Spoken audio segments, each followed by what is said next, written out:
They locked my well pump overnight and told me I had 7 days to start paying them for water I never asked for. The next morning, I walked outside with my coffee in one hand and my old metal watering can in the other, expecting another quiet day on my property. But instead, I found a steel box bolted over my wellhead, a bright red HOA warning tag waving in the breeze like somebody was proud of what they had done. For a few seconds, I just stood there staring at it, because honestly, my brain was trying to catch up with what my eyes were seeing. This was my land, my well, my equipment, and somehow someone had decided they had the right to put a lock on it. My name is Daniel Mercer, and for 15 years I'd lived on a small piece of property outside the city water boundary in a place called Willow Creek Ridge, a quiet rural community where most people knew each other by first name, where neighbors borrowed tools, shared garden advice, and complained about the weather together. I bought that property because I wanted independence. I wanted a place where I could grow vegetables, fix old machinery, and know that the water coming from my own ground belonged to me. The well had been properly permitted through the county before I even moved in. It was inspected, documented, and recorded. I paid for maintenance, electricity, and repairs every year. Nobody from the city maintained it. Nobody from the HOA maintained it, and nobody had ever questioned it. Until the new HOA board decided they wanted control over every drop that flowed through the neighborhood. It started a few months earlier when the board introduced what they called the Willow Creek Community Water Initiative. They held a meeting in the clubhouse with a giant presentation on a screen showing smiling families, green lawns, and a beautiful new water system. It looked like something from a luxury development brochure. Their message was simple. Everyone would connect to the HOA water line. Everyone would pay one uniform monthly fee, and everyone would finally be part of the community. I remember sitting there thinking it sounded less like a community improvement and more like a subscription service I never signed up for. When I asked whether private wells were exempt, the HOA president, a woman named Patricia Caldwell, smiled politely and said, "Daniel, this neighborhood works best when everyone follows the same standards." I told her my well was not an HOA asset, and my property existed outside their water authority. She tilted her head like I had just explained something childish to her. "We are not trying to fight with you," she said. "We are trying to help you understand." That sentence stuck with me because I had heard it before. It was the kind of sentence people used right before they did something completely unreasonable. A few weeks later, I found that steel box. I called the HOA office immediately. The man who answered was the community manager, Trevor Hale, a guy with a smooth voice that sounded friendly until you listened carefully. He had that corporate customer service tone where every word sounded polite, but somehow made you feel like you were already losing an argument. I asked him why my well had been locked. He didn't sound surprised. In fact, he sounded like he had been waiting for my call.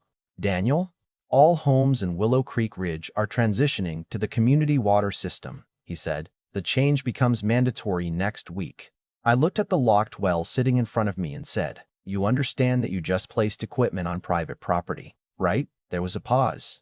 Then he laughed softly. Not loudly, not aggressively, just enough to show me he thought I was being difficult. "If you want to continue living here peacefully, I suggest you cooperate." That was the moment something changed for me. It wasn't the lock itself. It was the confidence behind it. They weren't asking. They weren't warning me. They believed nobody would challenge them. That evening, I found another notice under my door. It listed daily penalties for using an unauthorized water source. The next morning, my faucet stopped working because someone had shut off the breaker connected to my pump. I remember standing in my kitchen turning the handle again and again, listening to nothing but air. It was a strange feeling, realizing how quickly something as basic as water could become a weapon. I could have gone outside and broken that lock. I could have screamed at the HOA office. I could have made a scene, but something told me that was exactly what they wanted. They wanted me angry. They wanted me emotional, because angry people make mistakes. So instead, I grabbed my truck keys, drove to the county records office, and started looking for answers. I had no idea that dusty government files, old maps, and forgotten documents were about to reveal that the HOA had built its entire water empire on something they never actually owned. And once I found out the truth, I knew I was not just fighting for my well anymore. I was fighting against a system that had convinced itself it was above the rules. The county records office was not the kind of place anyone went unless they had to. It was a quiet building with old carpet, flickering fluorescent lights, and shelves full of documents that looked like they had been sitting there since the invention of the internet. Most people would have walked in, looked around, and walked right back out. But after what happened to my well, I had a different kind of patience. I wasn't there to argue with anyone. I wasn't there to prove a point. I was there because I needed facts. And facts have a way of making people uncomfortable when they are standing on the wrong side of the truth. I spent almost an entire afternoon going through property records, water maps, county permits, and development agreements. At first, everything looked normal. Willow Creek Ridge had been approved as a residential community years earlier, and the HOA had the authority to manage certain things like landscaping rules, shared spaces, and neighborhood maintenance. But then I started noticing something strange. There was no document showing that the HOA owned or operated a licensed water utility. No state approval, no operating permit, no inspection history, nothing.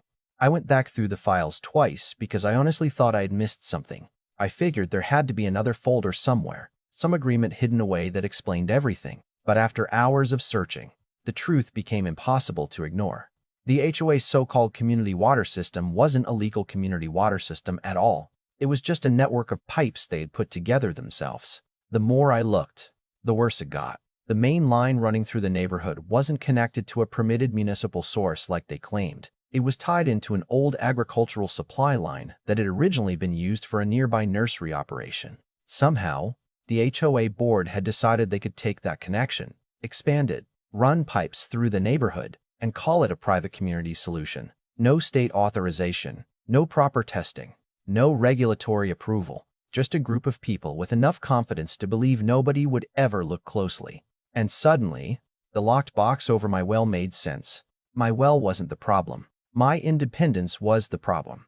They didn't want me using my own water because it reminded everyone else that they didn't actually need the system they were forcing on them. I sat there in that records office staring at those documents, and I remember feeling a strange mix of anger and disappointment. Anger because they had crossed a line, but disappointment because this wasn't some random misunderstanding between neighbors. These were people who knew exactly what they were doing. They had created a system, built authority around it, and expected everyone to quietly accept it. On the drive home, I kept thinking about something my grandfather used to tell me when I was younger. He always said, the loudest person in the room is usually the person hoping nobody checks the paperwork. At the time, I thought it was just one of his old sayings. That day, it felt like a warning I should have remembered sooner.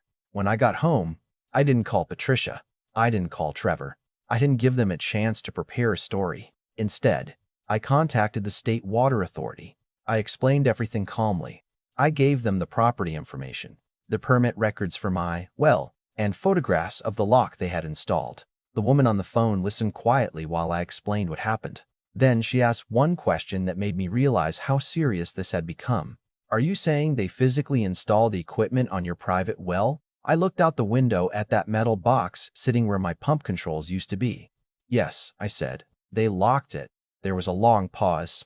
Not the kind of pause where someone doesn't know what to say, but the kind where someone is choosing their next words carefully. Finally, she said, Mr. Mercer, if someone interfered with permitted private water equipment without authorization, that may be a serious violation. We will send inspectors. For the first time in days, I felt like I could breathe again. Not because I wanted revenge. I wasn't trying to destroy my neighborhood. Most of my neighbors were good people. Some of them had no idea what was happening behind the scenes. In fact, many of them probably believed the HOA when they said the new system was safer and better for everyone. That was the part that bothered me most. A few people had made decisions that affected hundreds, and everyone else was paying the price. Over the next 2 weeks, I stayed quiet. That was probably the hardest part. I had neighbors asking questions. I had people wondering why state inspectors might be coming.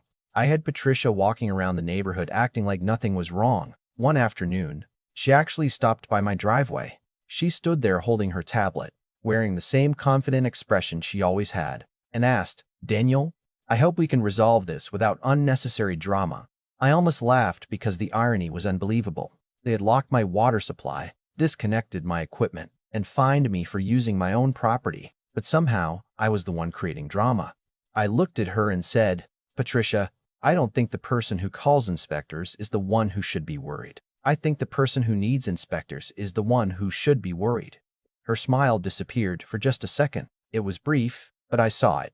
That tiny moment when someone realizes they might not be in control anymore.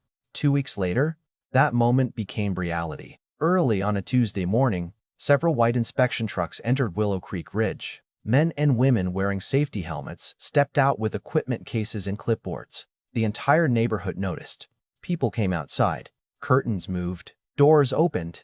Everyone wanted to know why government inspectors were suddenly walking through their streets. They started at the water connections, checking pressure, collecting samples, and tracing the lines back through the neighborhood. I watched from my porch, trying to stay calm. But honestly, my heart was racing. Because there is a strange feeling when you know the truth is finally being tested. For weeks, I had been the person everyone thought was causing trouble. Now the question was whether the evidence would speak louder than the HOA's confidence, and within a few hours, the inspectors found exactly what I had discovered in those dusty county files. The water system everyone had been forced to join was not what the HOA claimed it was. The pipes, the connections, the paperwork, everything started falling apart piece by piece. Then one inspector walked toward the clubhouse, looked back at the others, and made a phone call. I couldn't hear what he said, but I knew from his expression that this was no longer just a neighborhood disagreement. This had become something much bigger.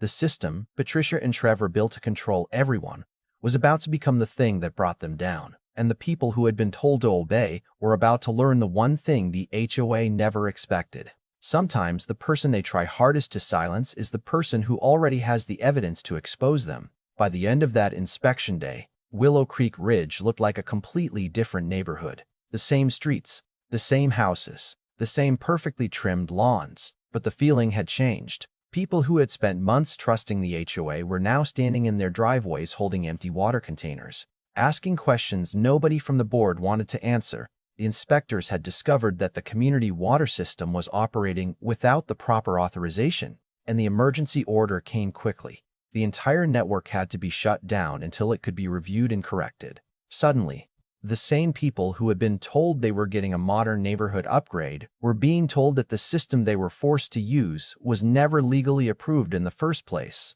I watched Patricia Caldwell walk around the clubhouse that afternoon, trying to keep her composure while neighbors surrounded her with frustration. She kept repeating the same phrases, saying there had been miscommunication and that everything was only a temporary solution.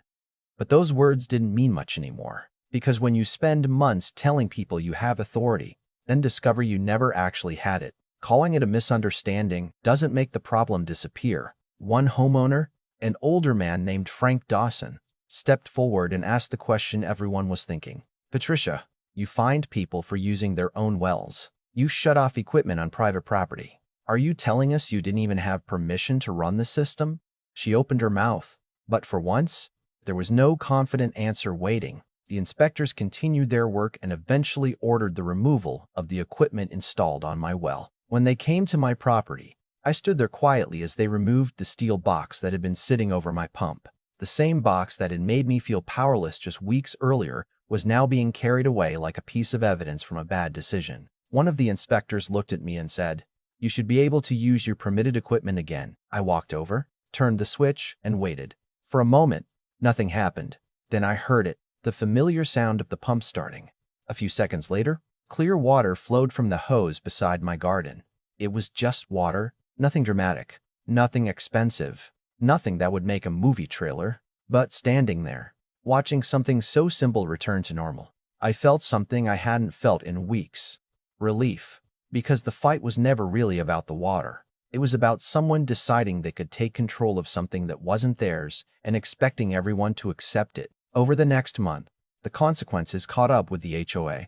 The state investigation continued. Fines were issued, and the organization was forced to pay for repairs, corrections, and damages caused by their unauthorized system. Several board members resigned after questions started coming up about how the project was approved and why nobody verified the permits before forcing hundreds of residents into it. Trevor Hale, the manager who had laughed during our first phone call, stopped showing up at the HOA office. No announcement, no explanation. One day, his name was on the office door, and the next day, it wasn't. That was probably the strangest part of the entire situation. The people who acted so powerful for so long suddenly became very quiet when real accountability arrived. But I also learned something important during those weeks. Not every neighbor who supported the HOA was a bad person.